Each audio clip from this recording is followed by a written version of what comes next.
Welcome to सर्वज्ञ English classes में आप सभी दोस्तों का हार्दिक स्वागत है। आज हम इंग्लिश पढ़ना, बोलना और समझना, साथ में उसकी हिंदी अर्थ भी समझना इस स्टोरी के माध्यम से सीखेंगे। ठीक है, तो आज हम इंग्लिश रीडिंग पढ़ने वाले हैं, लेकिन उससे पहले आप सब लोग को मैं बधाई देना चाहूँगा, क्योंकि कल का दिन हमारे लिए बहुत ही बेहद खास है। कल मनाने जाएंगे 15 अगस्त यानी कि स्वतंत्रता दिवस, इंडिपेंडेंस डे कल बनने वाला है। आप सभी से मेरी एक छोटी सी रिक्वेस्ट है, आप सभी को कमेंट में लिखना है हैप्पी इंडिपेंडेंस डे। इंग्लिश में लिख दोगे? जी सर, इतना काम कर दोगे? हाँ, तो यहाँ से पढ़ना स्टार्ट करते हैं। ध्यान से देखिए, सबसे पहले आपको देखना है यहाँ से, every country has its own national flag. मेरे साथ साथ रिपीट कीजिए। इंग्लिश आप जरूर पढ़ना, समझना, लिखना, बोलना सब तरीके से आ जाएगी एक कहानी के माध्यम से। ये तो हमारे देश का ही वर्ष लिखिए। अब देखिए, पढ़ना स्टार्ट करते हैं। यहाँ से हिंदी करते हैं इसकी। देखिए, एवरी कंट्री, क्या लिखा है sir? Every country. Every country का अर्थ होता है, एवरी कहते हैं हर, कंट्री माने देश, तो हर देश, every country. Okay ji sir. Has its own, has its own का अर्थ होता है स्वयं का होता है। हैज इट्स ओन स्वयं का होता है। नेशनल फ्लैग कहते हैं राष्ट्रीय ध्वज। नेशनल फ्लैग का हिंदी में अर्थ क्या होता है? राष्ट्रीय ध्वज। ठीक है, ध्वज को बोलते हैं झंडा। तो इसकी हिंदी करते हैं, तो प्रत्येक देश का या फिर हर देश का स्वयं का एक राष्ट्रीय ध्वज होता है, यानी कि हर देश का एक राष्ट्रीय ध्वज होता है। इतना कंप्लीट? हाँ, स्वयं का। ठीक है, अब आगे पढ़ते हैं। देखिए, ध्यान से पढ़िएगा। Our national flag is known as Tiranga. Full stop है? हाँ सर। अब देखिए, अवर नेशनल, अवर माने होता है हमारा, नेशनल कहते हैं राष्ट्रीय, तो पूरे का अर्थ निकालें तो हमारा राष्ट्रीय, अवर नेशनल। बोल लोगे इतना? हाँ सर। अब आगे देखते हैं, फ्लैग इज नोन एज तिरंगा। ओके, अब देखिए यहाँ से, फ्लैग कहते हैं ध्वज। फ्लैग माने क्या होता है फिर? ध्वज। इस फ्लैग का अर्थ क्या होता है? ध्वज होता है। ठीक है, और इज माने है होता है। ठीक है, इज माने है। अब आगे देखते हैं, नॉन एज, ये क्या लिखा है? Known as. इसका हिंदी में अर्थ होता है जाना जाता है, जाना जाता। ठीक है, नॉन एज तिरंगा। किसके नाम से? तिरंगा, यानी तिरंगा के नाम से। तो देखिए, हमारा राष्ट्रीय, our national flag is known as Tiranga, तो हमारा राष्ट्रीय ध्वज तिरंगा के नाम से जाना जाता है। इतना बोल लोगे? हाँ सर, कंप्लीटली हम बोल लेंगे इतना। अब आगे पढ़ते हैं। देखिए, ध्यान से देखिए, it was adopted on 22 July 1947। Okay, हाँ सर। अब देखिए एक बार, इट कहते हैं यह। इस इट का अर्थ क्या होता है सर? यह। वॉज कहते हैं था, और एडॉप्टेड, ये यहाँ पे लिखा है एडॉप्टेड, ADOPTED। एडॉप्टेड का अर्थ हिंदी में होता है अपनाना, तो अपनाया। तो यह अपनाया गया था ऑन 22 जुलाई 1947, तो यह 22 जुलाई 1945 को अपनाया गया था।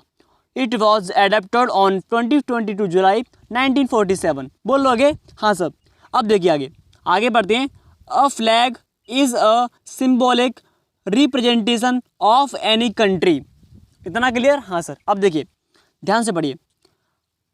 अ फ्लैग कहते हैं एक ध्वज या फिर एक झंडा। अ फ्लैग, ठीक है? हाँ सर। इज माने है होता है, ए माने एक। सिंबॉलिक कहते हैं प्रतीक। सिंबॉलिक को क्या बोलते हैं? फिर प्रतीक बोलते हैं। प्रतीक बोले बार बार।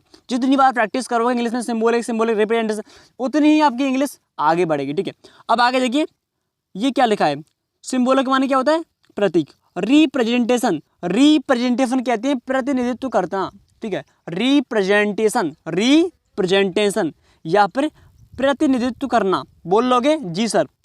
ऑफ एनी कंट्री, ऑफ माने का, एनी माने कोई या फिर किसी, कंट्री माने देश, किसी देश का। ठीक है, तो देखिए, तो a flag is a symbolic representation of any country, तो एक ध्वज किसी देश के प्रतीक का प्रतिनिधित्व करता है। हिंदी कर लोगे? हाँ सर। अब यहाँ से आगे बढ़ना स्टार्ट, आगे देखते हैं। देखिए, our flag tells a lot about our history and culture. Okay ji sir. देखिए, आवर फ्लैग कहते हैं हमारा झंडा, या फिर हमारा ध्वज। बात देखिए, हमारा झंडा या फिर हमारा ध्वज। ठीक है, टेल्स कहते हैं बताता है। अ लॉट अबाउट कहते हैं के बारे में। ठीक है, आवर हिस्ट्री, आवर माने हमारी, हिस्ट्री, हिस्ट्री कहते हैं इतिहास, एंड कल्चर और संस्कृति। तो जो हमारा झंडा है वो हमारे इतिहास और संस्कृति के बारे में बताता है। इतना समझ चुके हैं? हाँ सर। अब आगे पढ़ना देखते हैं, देखिए आगे। अब यहाँ से आगे पढ़ना देखते हैं, ध्यान से पढ़िएगा, बस आपकी मेहनत जरूर रंग लाएगी। यहाँ से पढ़ते हैं, this is our national flag. Okay, हाँ सर। देखिए, दिस माने होता है, ये आपको मालूम होगा, इज़ माने है होता है, आवर कहते हैं हमारा, नेशनल फ्लैग कहते हैं राष्ट्रीय ध्वज। ठीक है, तो this is our national flag, this is our national flag, यह हमारा राष्ट्रीय ध्वज है। This is our national flag, यह हमारा राष्ट्रीय ध्वज है। इतना कंप्लीटली बोल लोगे? हाँ सर। आगे पढ़ना देखते हैं, आगे देखते हैं, ध्यान से देखिएगा। We should honour it, we कहते हैं हम, शुड माने चाहिए, ऑनर कहते हैं सम्मान करना, इट माने इसका, तो हमें इसका सम्मान करना चाहिए। वी शुड ऑनर इट, इतना कंप्लीट? हाँ सर। शुड का एक हमेशा प्रयोग होता है चाहिए के लिए। ठीक है, आगे पढ़ते हैं।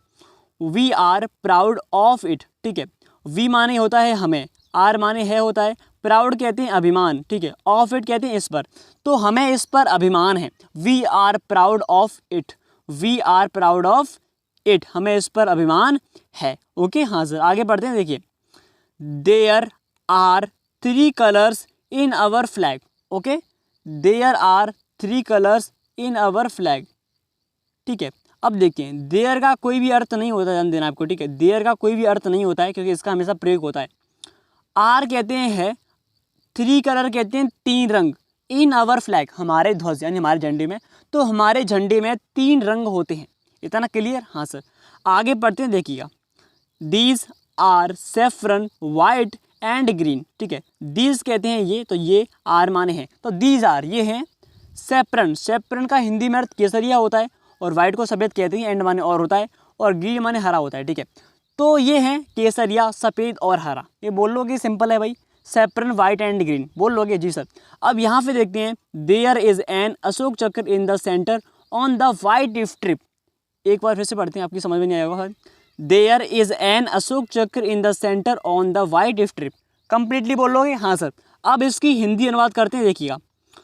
मैंने अभी आपसे बोला देयर का अर्थ तो नहीं होता है, इस माने है होता है, एन माने एक होता है, अशोक चक्र एक नाम है, अशोक चक्र। ठीक है, इन माने में द सेंटर कहते हैं केंद्र, ऑन द वाइट स्ट्रिप यानी सफ़ेद पट्टी पे। ठीक है, तो देखिए, तो सफ़ेद पट्टी के केंद्र में एक अशोक चक्र है। बोल लोगे? पीछे अगर कभी देयर आता है तो हमेशा पीछे से पढ़ते हैं। कहाँ से पढ़ते हैं? पीछे से। हमने यहाँ पर भी पीछे से पढ़ा था, there are 3 colours in our flag, यानी कि हमारे ध्वज में 3 रंग है। जब देयर आता है तो हमेशा लास्ट में से पढ़ना स्टार्ट करते हैं। ठीक है, तो उसी प्रकार से यहाँ पढ़ते हैं।